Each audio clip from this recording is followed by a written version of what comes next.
What's up, guys? It's GW3K Music, also known as Gabriel Wilson, and today we're going to be looking over my vinyl collection. Yay!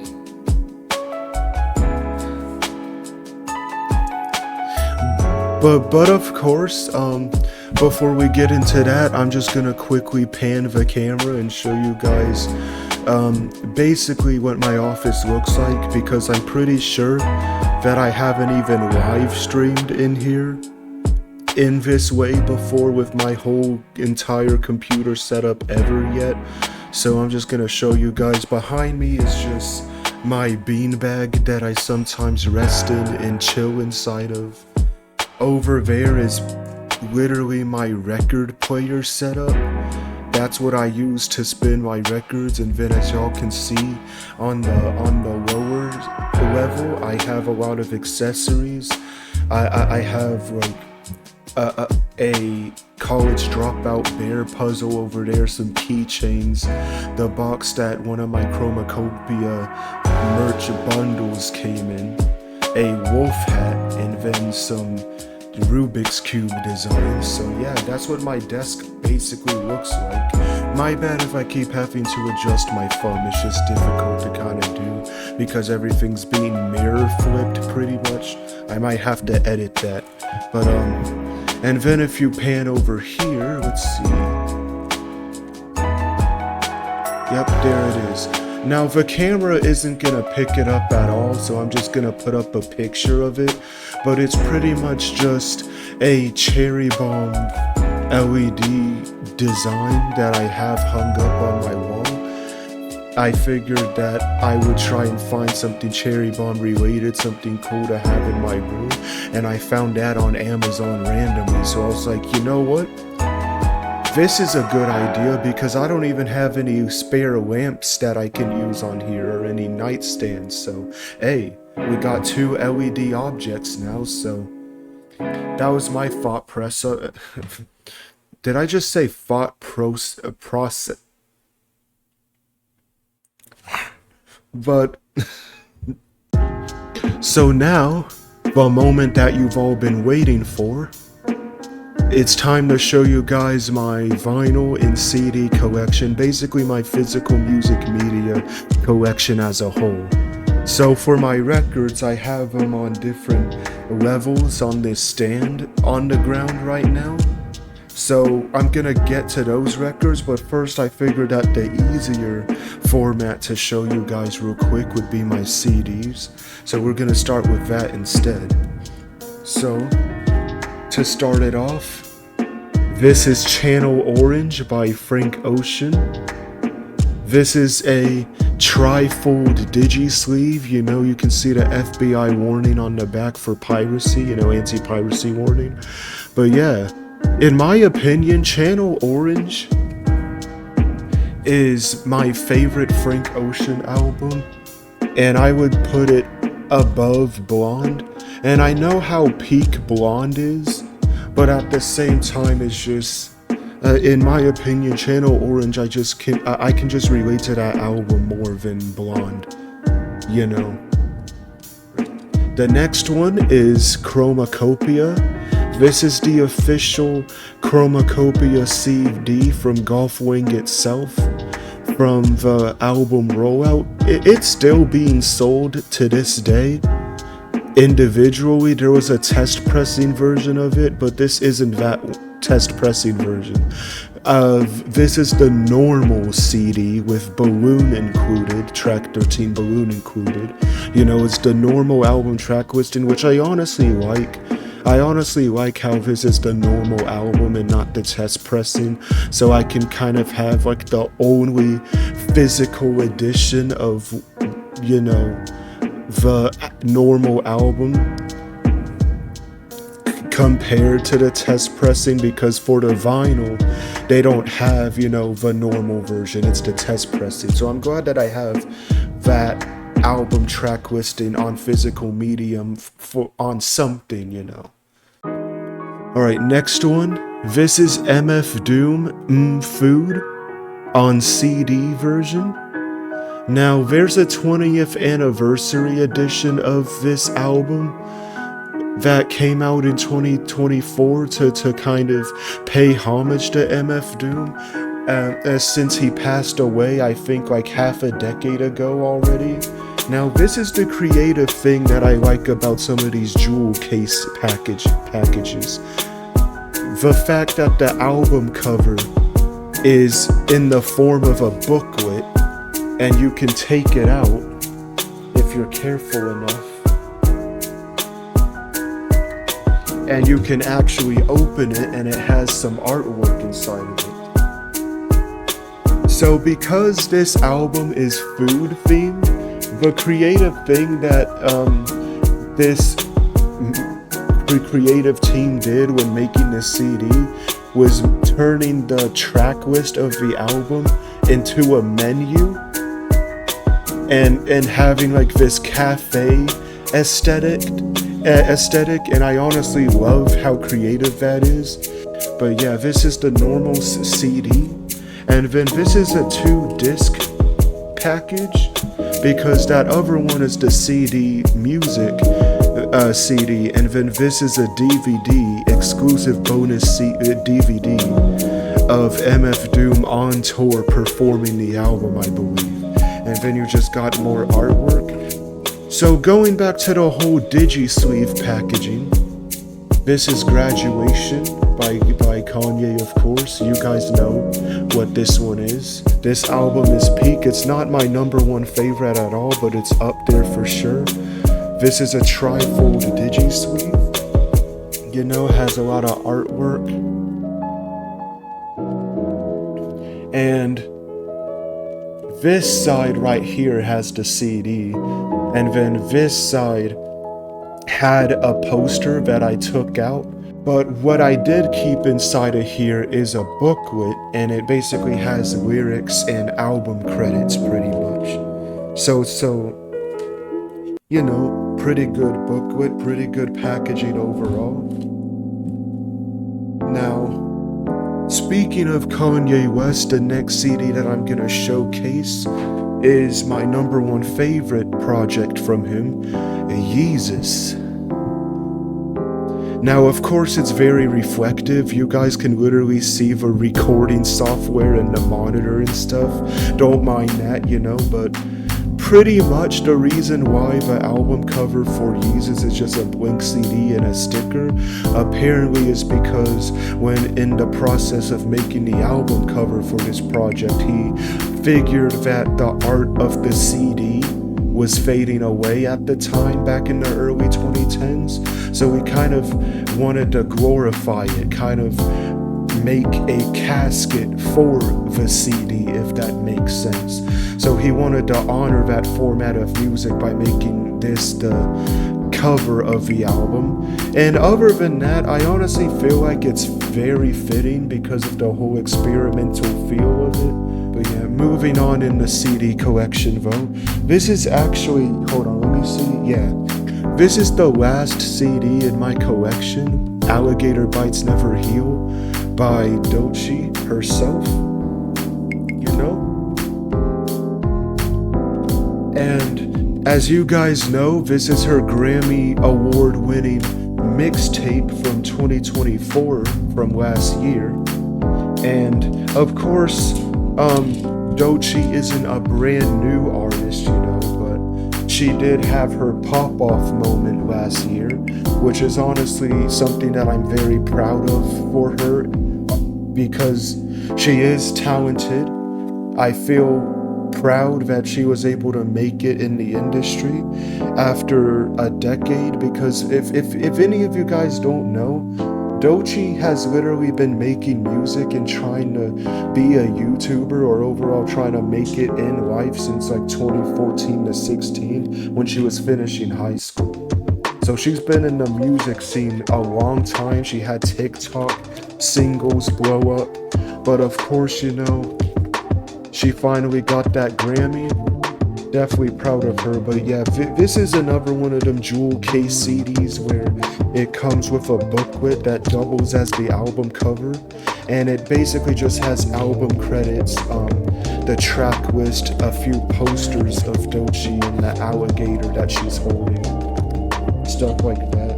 And then the actual CD is this right here, which is beautifully designed. Like, one thing that I love about Alligator Bites Never Heals visual style is the mix of hazelnut and white chocolate, almost like this Starbucks cafe steamed milk latte coffee color, beige color that you see mixed with hazelnut when you look at the album cover and its color scheme. I honestly love that. And apparently her whole branding is that she's a swamp princess because she's from Florida, so she reps that a lot, which I honestly like. I like that visual, and I feel like she definitely plays the most into the swamp princess character in this mixtape for sure. But of course, that's all the CDs that I have. I'm mainly a vinyl guy, so I only got some of these CDs because I really wanted them, and because I figured they would be cool if I was on an airplane ride and I just wanted to listen to it while my phone, Wi-Fi went off or something, so you know, yeah. But of course, let's get to the, whole reason why you guys clicked on the video, my record collection. So, y'all probably saw this in the thumbnail of the video. It's front and center in my collection. This is MF Doom once again, Mad Villainy. And I only listened to half of this album, if I'm being honest. I know that one hit song off of the album is called All Caps, and I've heard a snippet of the lyrics and I've heard the full instrumental. And then when I tried listening to it for the first time, I only got halfway and then got distracted and moved on with my night. But overall, it was enough for me to get the Mad Villainy vinyl, because I see that a lot of people have that as a part of their record collection, so I figured, wow, it must be an important album in his discography. Maybe I should get it for myself. So the night before that, that's when I, tried listening to that album. I thought it was pretty good. It will probably grow on me soon because I'm still new to him as an artist, but Mad Villainy is a good album. What can I say? Now, the next one in my collection is a very valuable, expensive looking package. Watch the Pro.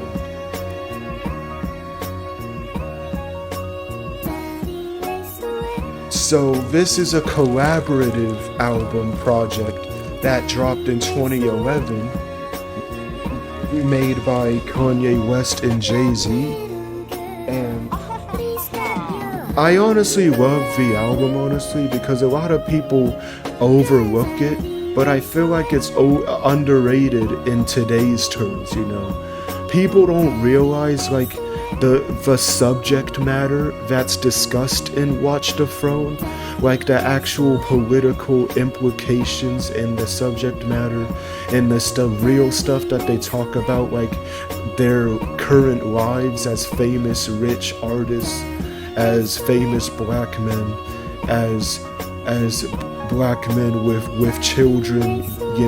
They talk about how they want to raise them in the future. It's honestly sweet, but then the other half kind of explores that rich black excellence side of the album subject matter. Now, taking a break from Kanye for this one, this is actually a picture disc.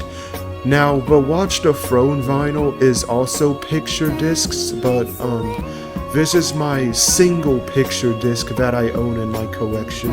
This is Peach Fuzz by Tyler the Creator and Prophet. Now, originally I was wondering why it said Tyler the Creator and Prophet, because I was like, isn't this Tyler single? Is this like someone he collabed with to make the song or something?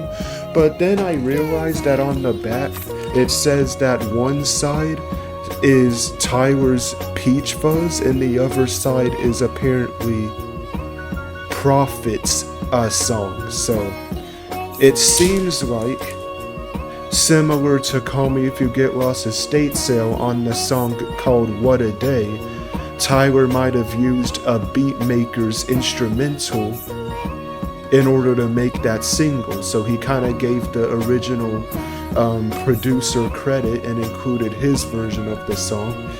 It's the only picture disc that Tyler made. I figured it would be cool. But going back to Kanye West now, this is my beautiful Dark Twisted Fantasy on vinyl. Now this album cover right here on the for the vinyl is actually changeable. There's like 5 different covers that you can switch it out with, and you do it from the inside, and then when you close it up, the outside packaging displays whatever cover you chose. So you guys, I'm sure you guys are familiar with the ballerina white woman girl photo, the pixelated artwork, some of the deranged pictures of the different men with the mouths all over its head. But yeah, this album packaging basically screams luxury, which is honestly a very accurate representation of what this album means. But of course, speaking of peak albums, this is Donda.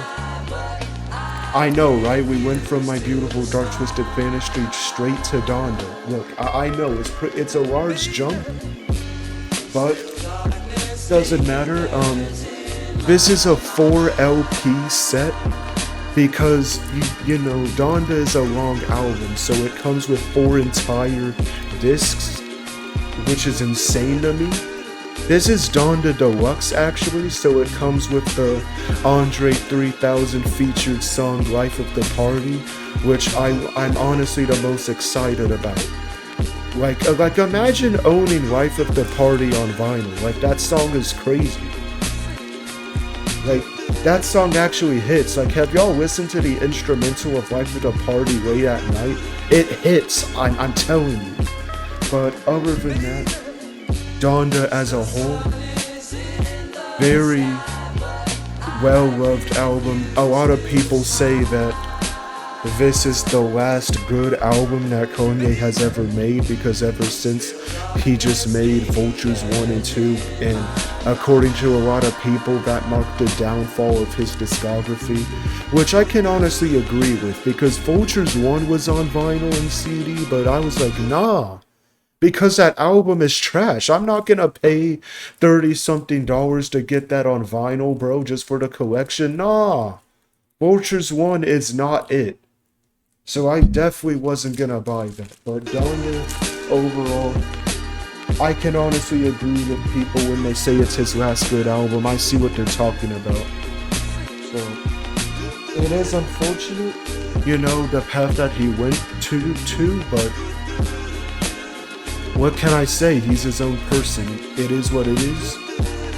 It's always best to look forward anyway. So, you know, R.I.P. Kanye West, 1970 something to 2021, you know. But of course, moving on from that, this is Michael Jackson Thriller.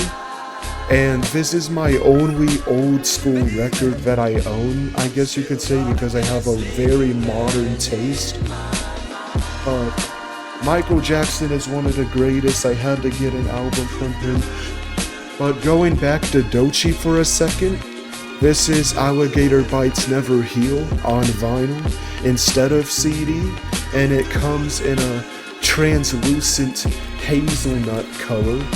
And speaking of that, I also got Alligator Bites on cassette tape, which is literally gonna arrive tomorrow, apparently, according to the USPS tracking on my phone. You guys already know what Blonde by Frank Ocean is. This is pretty much his last album that he's ever put out in his entire life so far. It's only been singles, and then he just dipped. He just disappeared from reality. After that, came out in 2016. Basically never dropped again, which is honestly saddening. But at the same time, I'm glad that I became a fan of Frank Ocean when I did, in 2023.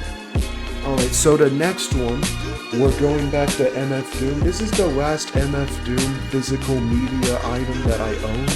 This is New Food once again, but it's the 20th anniversary edition. And the LPs themselves are Sweet Tart colored, which is basically a limited edition special color where they mix purple and pink, and it's meant to be the color of a sweet tart, which is why it's called that. And I honestly love this record. Like, talk about paying homage to MF Doom, man. They did extremely well with this packaging. The material that they use for the sleeve, the quality of the records themselves. This is definitely a very valuable limited edition item. Now the next one is Tyler. Again, this is Goblin.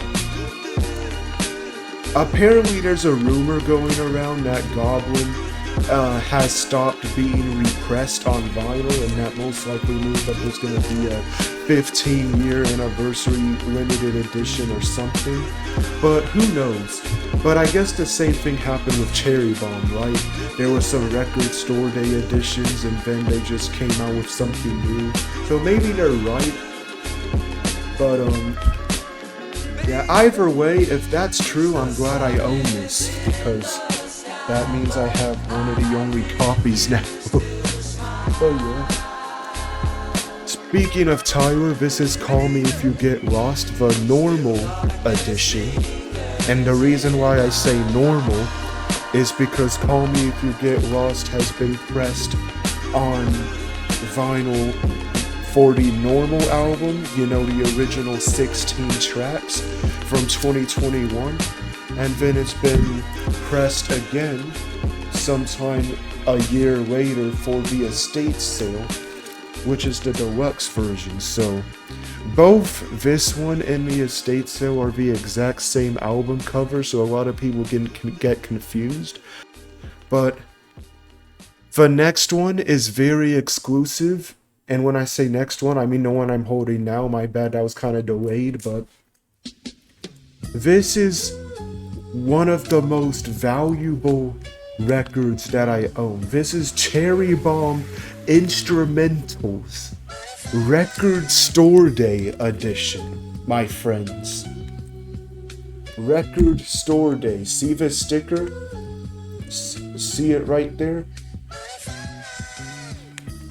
That means that this is a Record Store Day edition. Now, for anyone who doesn't know what that means in vinyl terms, pretty much a Record Store Day vinyl is a vinyl or a CD that is sold to record stores in person, and they're only meant to be there for like a couple days or for a week, and it's very exclusive, and once it's gone, it's usually resold for a lot of money because it's very exclusive and it's very rare. That is one of the most expensive purchases that I've had to make, but it's very worth it, Now, I didn't want to look for Record Store Day edition of Cherry Bomb because, 10-year anniversary editions of the vinyl, came out. So I went ahead and bought the mask version, which is of course just a normal album cover of Cherry Bomb, but the discs are blue. And then I got a jeans version. You guys know what I'm talking about when I say jeans album cover, but I got that one with the red color LPs, and they're gonna ship out late June. So those are some records that I'm waiting for. So just know I have Cherry Bomb, but these are the instrumentals, I got them a month ago or so. Alright, next one. Sick by Earl Sweatshirt. Yep, that's right, we're going into Earl Sweatshirt's discography now. So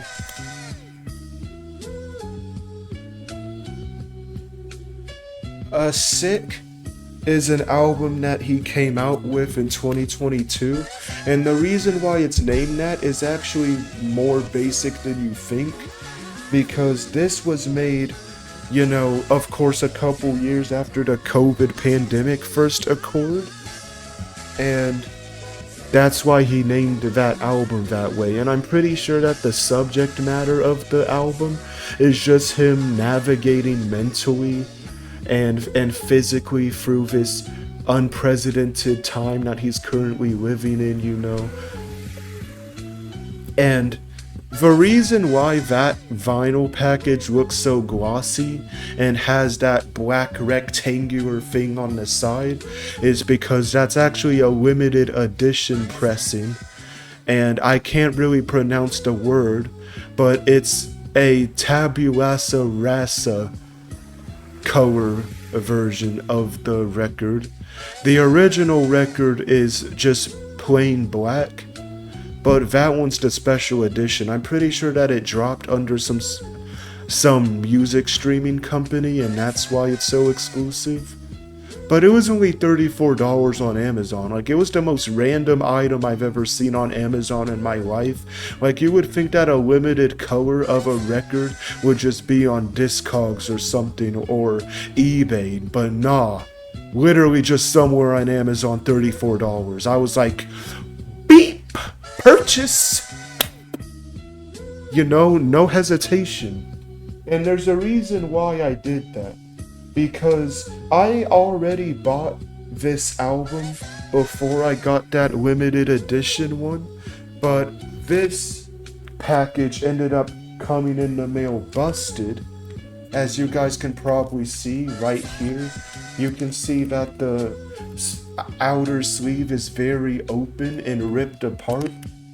So, of course, you don't just spend your money on something that's torn up.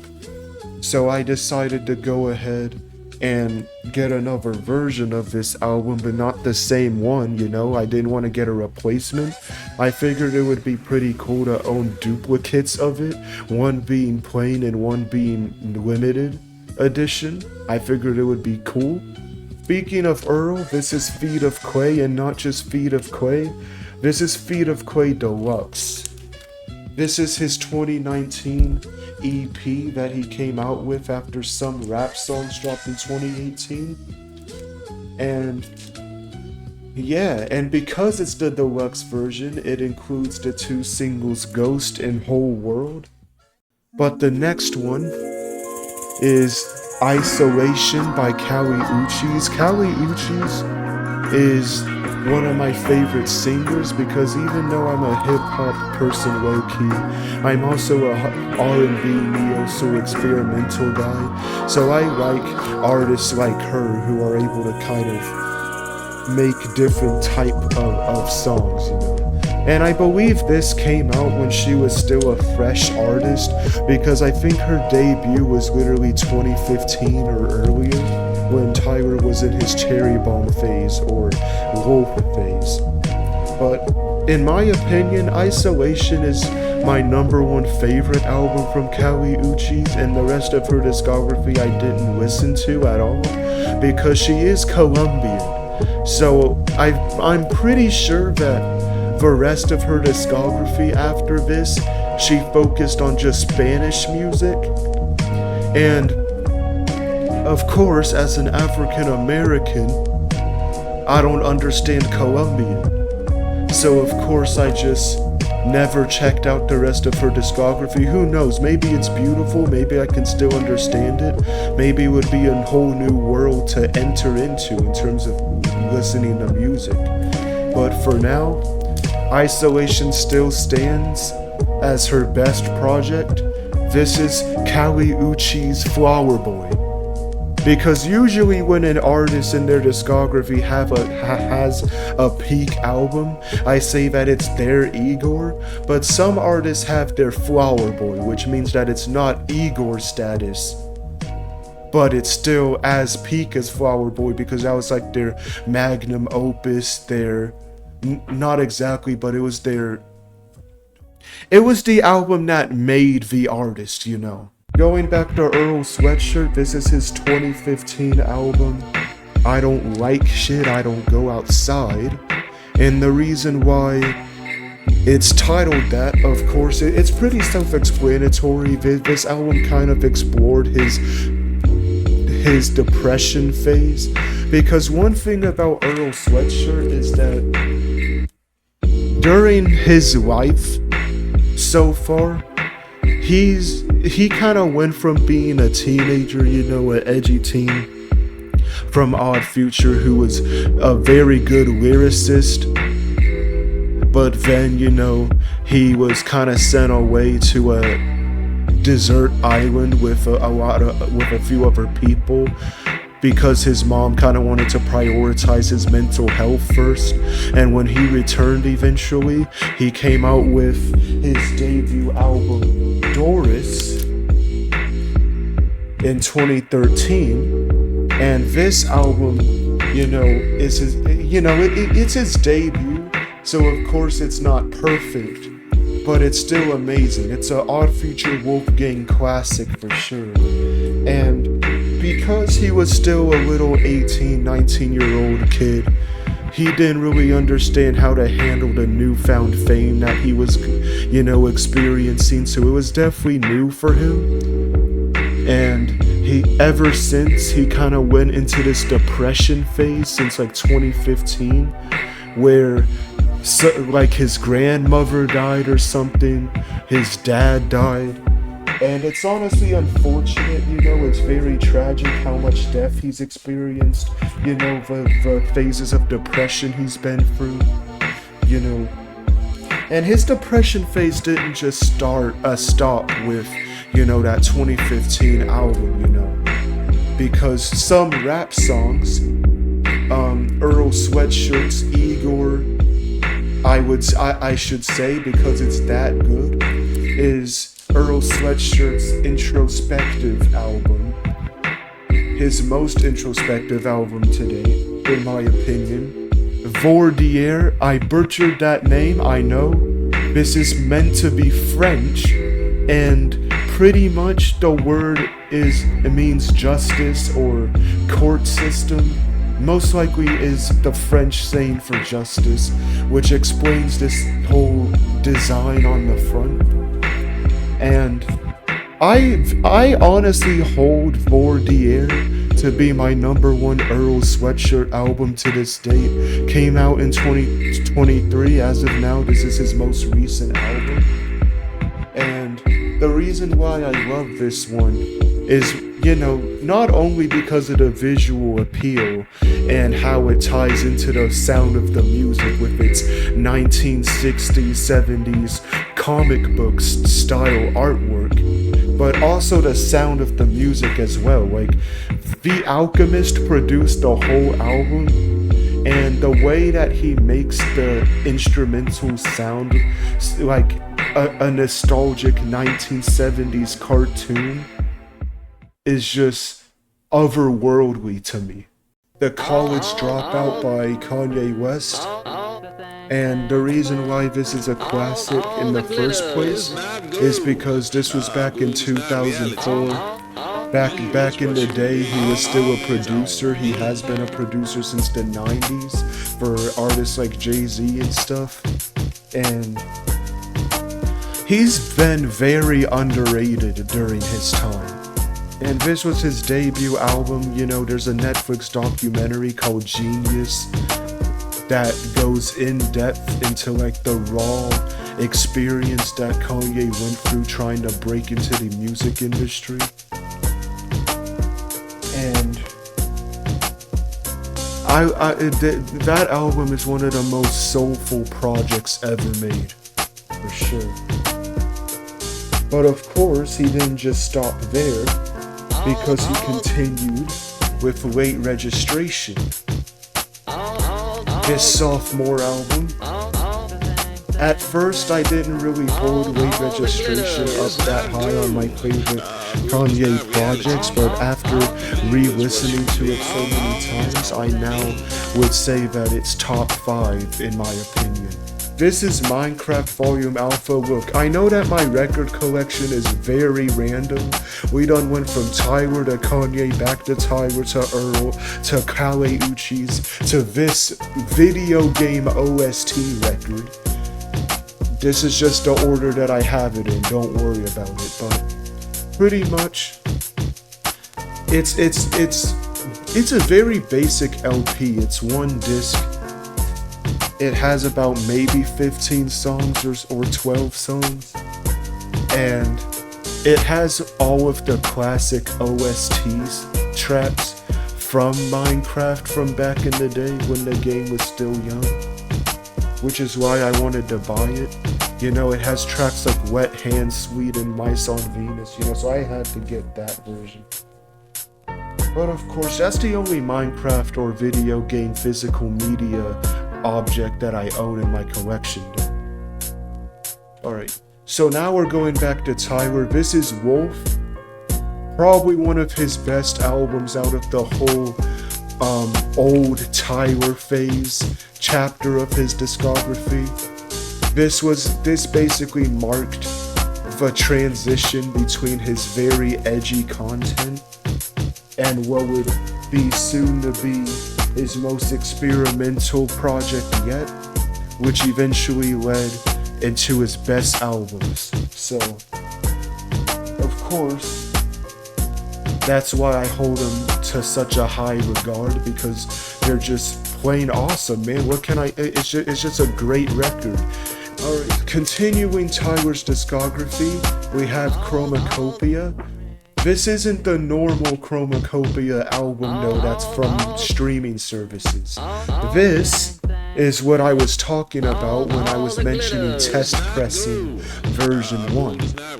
The reason why it's called test pressing is because it's a completely different edition of the album where a lot of the songs don't really have a lot of mixing in it. They're kind of early recordings, early versions before he kind of finalized the songs, you know. There's some parts and features missing. There's some extra features. And this one means a lot to me in my collection because this is the very first record that I've ever bought, period. 2024, it was December 7th. The guy who was reselling it on Discogs was literally going on vacation, most likely for Christmas, and it ended up delivering to my house on December 23rd. It was very annoying, but you know, that's what happens sometimes when you get stuff from a reseller. They have stuff to do. Sometimes, you know, it gets in their schedule. Here's what a lot of people consider Tyler's best project. This is what won him a Grammy. This is what propelled him into absolute stardom and wealth. Igor.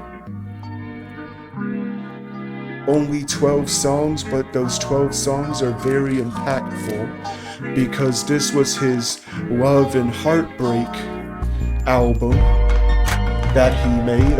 It's pretty popular. It's like his #1 listened album, I think. I don't know if I'm wrong or not. A lot of people put this as their #1 favorite. Honestly, I would say that it's overrated, but I don't want to be the kind of guy who says, oh, everyone loves this album, it has to be overrated. Like, no, it's reasonable. Because even when he won a Grammy for the project, it was going up against mainstream artists. So it was still the underdog album, the underdog project compared to everything else. So it's not overrated at all. But of course, we're on to Flower Boy. Flower Boy, of course, came before Igor. This was 2017. And this is the album that pretty much marked his evolution as an artist. And I would put this above Igor. I favor this over Igor because sure, both are low-key a little similar in production style, but I would say that the visual imagery that the music paints is superior to Igor, because sure, Igor is peak, but at the same time, Flower Boy just has that visual imagery, that storyline, that artistic touch, and that soundscape that just screams 2017, 2018 Tyler the Creator, when he was over here collabing with Kali Uchis on Isolation, and that was just like his soundscape at the time. He finally mastered like so much of his production. It's insane. As you can tell, this one is way thicker than the normal album, and like I said earlier, that's because the normal album has 16 tracks and this one has 24 total because it's the deluxe edition. So this package comes with Geneva Blue LPs. Geneva Blue is the color of the LPs themselves. There's 3 of them because of course it's the deluxe version. 2 LPs for the normal album, 1 for the extra songs. And track 16, Safari, was replaced by Fishtail. So I'm pretty sure I heard Fishtail once and never listened to it again. So I guess I'll hear it on vinyl one day when I play it on my record player maybe, but yeah, and it also comes with a really high quality multi-page booklet with the lyrics of all 24 songs included. Not at all mad with this purchase because this is just, call me if you get lost, it's already amazing, but the estate sale is just a cherry on top. And this project means a lot to me because when this came out in 2023, this was my first, this was like the period where I really became a Tyler fan. You know, that spring of 2023, junior year in high school, and the following summer I kind of got into the rest of his albums, and that's how I became a fan. And it was just peak overall because the estate sale was basically the mark of his discography that kind of closed off the past decade plus of albums that he's put out. You know, especially with the Sorry Not Sorry music video and everything. It was insane. Now we're gonna go ahead and go back into Kanye West. These are the final records that I own. So just to skim through them, since they're just one LP EP albums that he came out with in 2018. That one was Kid See Ghost. He collaborated with Kid Cudi on that one at the time. Very well made EP, 10 out of 10 in my opinion. And then his other 2018 album is titled Ye, literally Y-E, like his full name cut in half. Yeah. Those 2 EPs definitely mark a huge staple in his discography though, without a doubt. This is the Odd Future Volume 2 tape on vinyl. If you guys don't know, Odd Future actually made a mixtape called Odd Future Tape Volume 1 back in 2008. So, and this is 2012. So I believe it's been it's been 4 years, right? 2008, 9, 10. Dang, 2008 and 2012 seem like completely different years. The music scene really changed during that time. And during those 4 years period, like wow. But, yeah.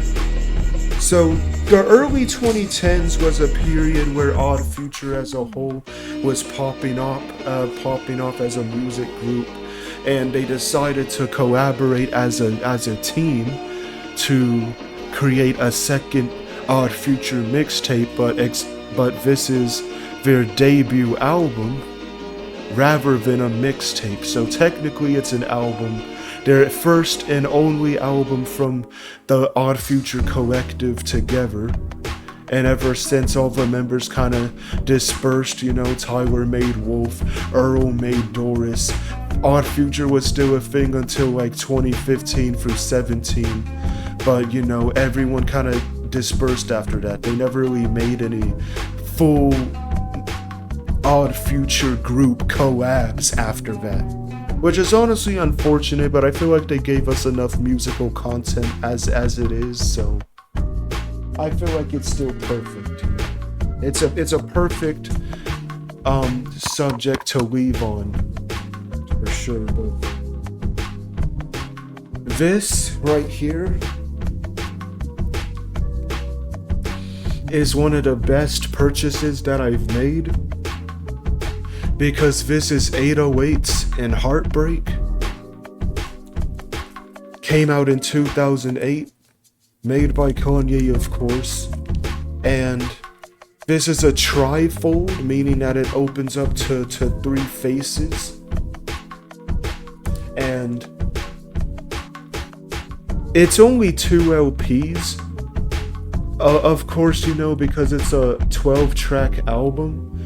Now, I was very surprised because for a second I thought that Pinocchio story wasn't on the vinyl pressing, and I was disappointed at first because I thought that it just ended at Coldest Winter and it was like a bonus song that was on streaming services, but nope.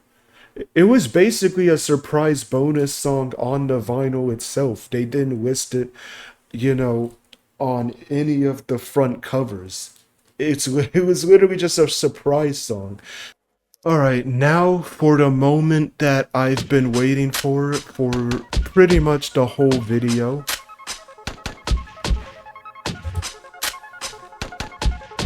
Bam.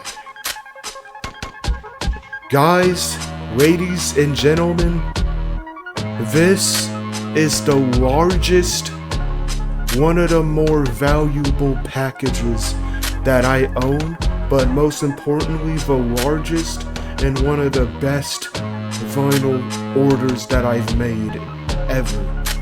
This was a part of the whole Wolf 10th anniversary drop on Golfwing in 2023, and of course I got this off of Discogs because I wasn't around when it was first being sold, and apparently it was being sold for $100 when it first came out, so yikes. So I still wouldn't have been able to buy it anyway, but this is Wolf original screenplay, Wolf Salem Slater Sam, performed by Wolf Haven, and this is the 10th anniversary edition. I don't know why "thank you" on the back is backwards, but I don't really care, honestly, it's fine. And of course you can see that on the spine of the package it says Instrumentals, Wolf 10-year anniversary. It has 4 LPs, it has 2 LPs of the original album and then 2 LPs of the instrumentals. So of course all 4 LPs have all the 4 alternate album covers. This one has Tyler jumping off of a cliff. And then, fun fact, the back of these album covers is literally the same artwork, but without Tyler on it, which is pretty funny and clever. But these 2 are the instrumentals though, right here, right? These are the instrumentals. They're actually blue colored discs, which is cool. So it's kind of a pink-blue color scheme pretty much, but this is another alternate artwork with him just taking a deranged picture of his face up on the camera. That's also instrumentals. And then the 2 actual discs that have the album are on the 2 main pieces of Wolf artwork that you might see on streaming services nowadays. So this is the alternate cover with him on the bike in a forest. That one is honestly the most artistic album cover out of the 4, honestly. I see why a lot of people like it more. But of course this is the OG album cover with him with the wolf hat looking up at the sky, and then you got the character Samuel in the corner. So yeah.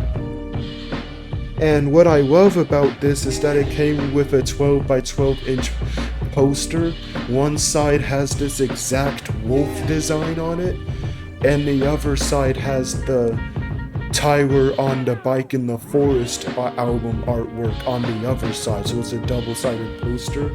Still gotta decide which side I'm gonna put on the wall, but nevertheless, it all comes with this booklet,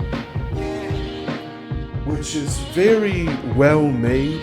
But just like what I was saying with the other Wolf vinyl, where it had a lot of the album credits and lyrics and sketchbook designs that he made during the production of the project, all of those same designs are in this booklet. So if y'all were wondering what it looked like and were disappointed that I didn't show it with the other Wolf vinyl, here you guys go. This is what y'all wanted. Just in case, I wanted to show you guys this. You know, just all the doodles that he made and all that.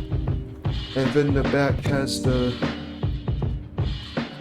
album credits as such. So that was my vinyl in CD, aka my overall physical music media collection. With that being said, thank you guys for sitting here and watching me review my whole collection, and I will see you guys in the next upload. Bye!